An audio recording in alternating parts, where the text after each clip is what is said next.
welcome to the Luv Doc podcast with hosts Waldo Wachewski and Ophelia Brewski. We're diving into some pretty heavy stuff today. The Luv Doc got a letter from a listener who's, well, let's just say they're in a tricky spot.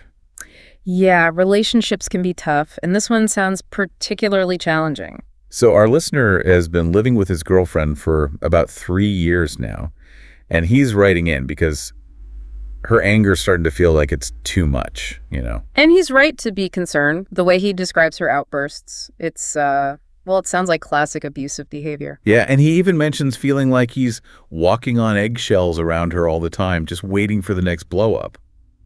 That's got to be exhausting. Absolutely. That constant fear and anxiety can really wear a person down. It's no way to live. So to get some perspective on this, we're turning to our favorite advice guru, the Luv Doc. Ah, the Luv Doc. Always blunt, always insightful. Never want to sugarcoat things, that's for sure. Yeah. And they definitely didn't hold back in their response to this letter. Oh, what'd they have to say? Well, first off, they called the girlfriend an absolute nightmare, which, not exactly a ringing endorsement. Straight to the point, as always. But I'm sure there's more to it than that. Oh, yeah, definitely. But what I found really interesting was how the Luv Doc kind of turned the situation around on the listener. They said, imagine if this was happening to your sister. Would you just stand by and watch? That's a powerful way to put it. It forces you to step outside of your own emotional involvement and see things from a more objective perspective. Exactly. And that's often what we need in these kinds of situations because it's so easy to get caught up in our own feelings and lose sight of what's actually healthy. Yeah, when you're in the thick of it, it's hard to see the forest for the trees, so to speak. Right. So the Luv Doc's first piece of advice is, no surprise here, therapy. Makes sense. If the girlfriend's anger is this out of control, she needs professional help to figure out what's going on and how to manage it. Yeah, and they're not just talking about a quick fix, Yeah. Like a few anger management classes. They're saying she needs to really dig deep and understand the root causes of her anger. Right, because anger is often a symptom of something else, right? It could be unresolved trauma or anxiety or depression. There's usually something deeper going on. Exactly. So it's not just about learning to control the outbursts. It's about figuring out what's triggering them in the first place. Now, that's where therapy can be really transformative. It provides a safe space to explore those underlying issues and develop healthier coping mechanisms. The Luv Doc's second piece of advice, though, this one was a little more unexpected. They suggested a sabbatical from the relationship. A sabbatical, like a break. Yeah, basically, like taking some time apart to gain some perspective. That's interesting. I can see how that could be helpful. It gives both of them a chance to breathe, to sort out their own thoughts and feelings without the intensity of the constant conflict. Right. And it also forces them to confront the question of whether they even want to be in this relationship anymore. Because, let's be honest, if you need a break from your relationship to feel safe and sane, that's a pretty big red flag. Absolutely.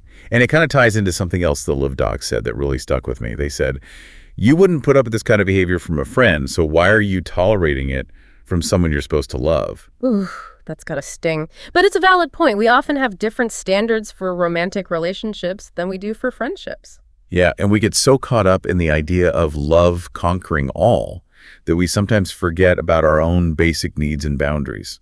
Right. We make excuses, we minimize the bad behavior, we tell ourselves things will get better.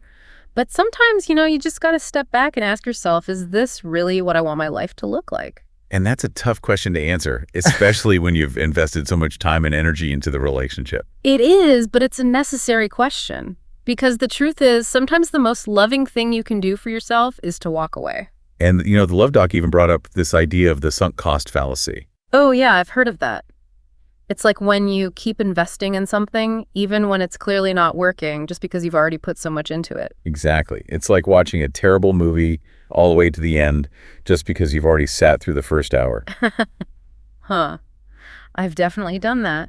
But relationships are a lot more complicated than movies. You can't just fast forward to the happy ending. No, and that's why it's so important to recognize when you're falling into that sunk cost trap.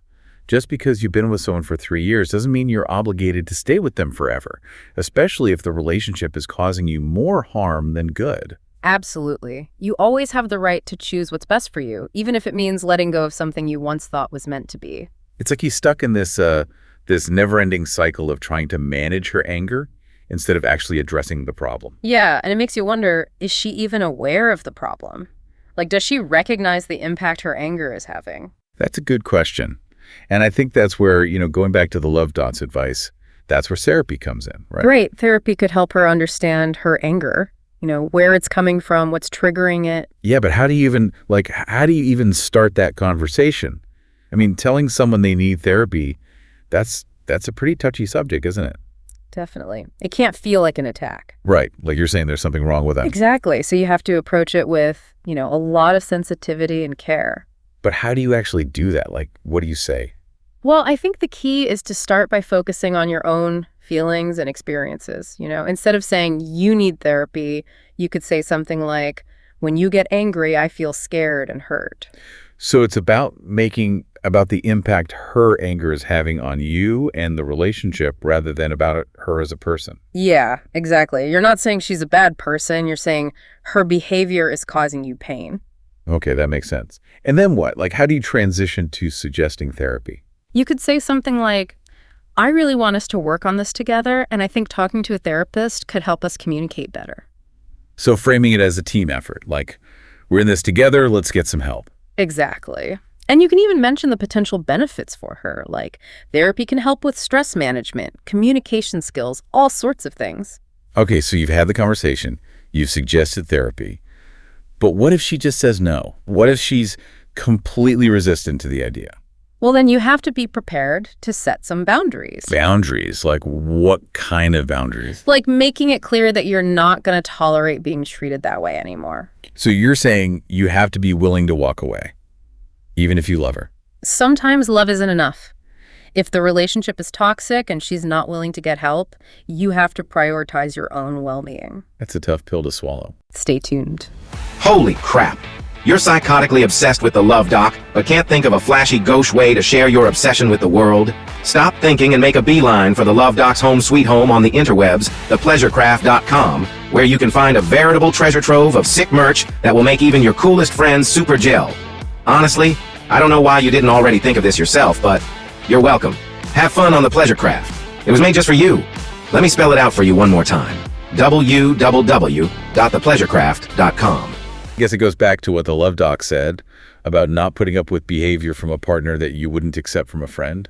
Right, and that's why that sabbatical idea is so interesting. It gives you that space to really think things through, to decide if this is a relationship you can actually salvage. Yeah, because it's easy to get caught up in the day-to-day drama and forget to ask yourself the big questions like, is this really what I want my life to look like? Exactly. And sometimes taking a step back is the only way to see the situation clearly. But how do you actually do a sabbatical, in a healthy way? Like, do you just move out? Do you stop talking to each other completely? It's not about disappearing. It's about setting some ground rules. You might agree on a time frame, like a month or two apart, and limit contact to essential things like logistics or co-parenting if you have kids. And during that time, the focus should be on self-reflection, therapy. Exactly. It's a chance to work on yourself, to process your emotions, to figure out what you want and need moving forward. And for the girlfriend, if she's open to it, this could be a time for her to do some of that deeper work we were talking about, right? Like figuring out the root causes of her anger. Absolutely.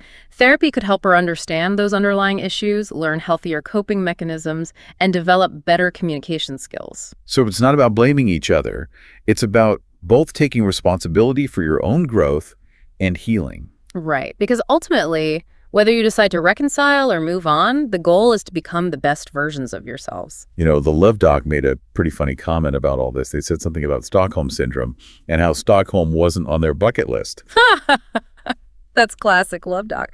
But it actually brings up an important point, right? Like, sometimes we get so used to being mistreated that we start to develop positive feelings towards our abuser. That's a little scary, to be honest. Like, we become so focused on surviving the abuse that we forget we deserve better. And that's why it's so crucial to step back and gain some perspective. Because when you're constantly walking on eggshells, it's hard to see the situation for what it really is. Yeah, you start to normalize the bad behavior.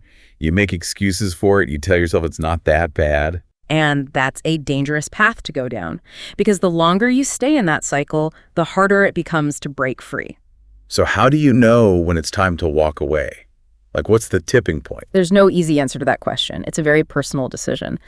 But if you're constantly feeling anxious, drained, and unhappy in the relationship, that's a pretty clear sign that something needs to change. And that change might mean leaving, even if you still have feelings for the other person. Right, because sometimes loving yourself means letting go of someone who's hurting you. That's a tough truth, but it's an important one to remember. And, even if you do decide to end the relationship, it doesn't mean that all that time you spent together was a waste. Exactly. Every relationship teaches us something, even the ones that don't last. They help us grow, they help us understand ourselves better, and they prepare us for healthier relationships in the future. But let's be real, walking away is easier said than done. It's not just about the emotional stuff, it's about the practical stuff too, right? Shared finances, living arrangements, all that. Absolutely. Leaving an abusive relationship can be incredibly complicated and challenging, especially if you're financially dependent on your partner or you're worried about their reaction. So it's not just about making the decision to leave, it's about having a plan, right? Like a safety plan. Exactly. And there are resources available to help with that, like domestic violence hotlines, shelters, legal aid organizations.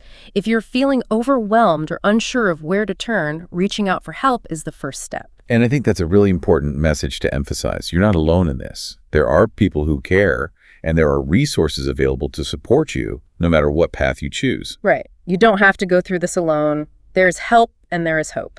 Okay, so we've talked about the problem, we've talked about the possible solutions, but now it's like, how do you actually put all this into action? Where do you even begin? Right, because knowing what to do and actually doing it are two very different things. Exactly. And I think for a lot of people in this situation, the hardest part is going to be that conversation about therapy. Yeah, it's definitely not an easy conversation to have. No, but it's a necessary one, right? If you want to have any chance of saving the relationship. Absolutely. But, even if the relationship doesn't work out, therapy can still be incredibly helpful for both of them individually. So let's say you're our listener and you're ready to have that conversation with your girlfriend. Yeah. How do you bring it up without making her feel attacked or like you're blaming her for everything? Well, I think the key is to start by expressing your own feelings. Okay, so instead of saying, you need therapy, you say, you could say something like, I'm really worried about the way things are going between us. When you get angry, I feel scared and hurt.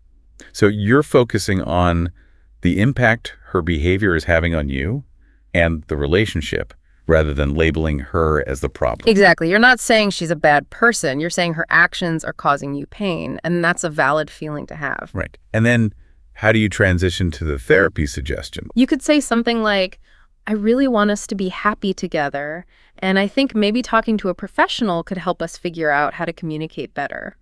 Okay, so you're framing it as a solution, the way to work together to improve things. Right. And you can even mention the benefits for her specifically, like, I know you've been stressed lately, and maybe therapy could give you some tools to manage that better.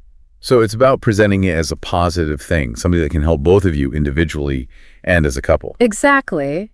But you also have to be prepared for the possibility that she won't be receptive to the idea. Right. What if she just flat out refuses to go to therapy? What then?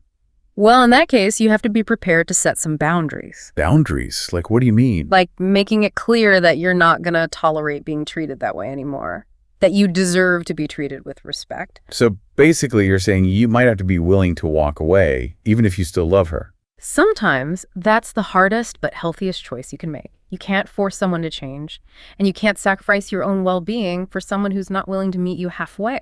And that's where the Luv Doc's sabbatical suggestion comes in. Exactly. It gives you that space to really think things through away from the intensity of the situation. And to figure out if this is a relationship you even want to salvage. Right. Because sometimes, you just need that distance to see things clearly.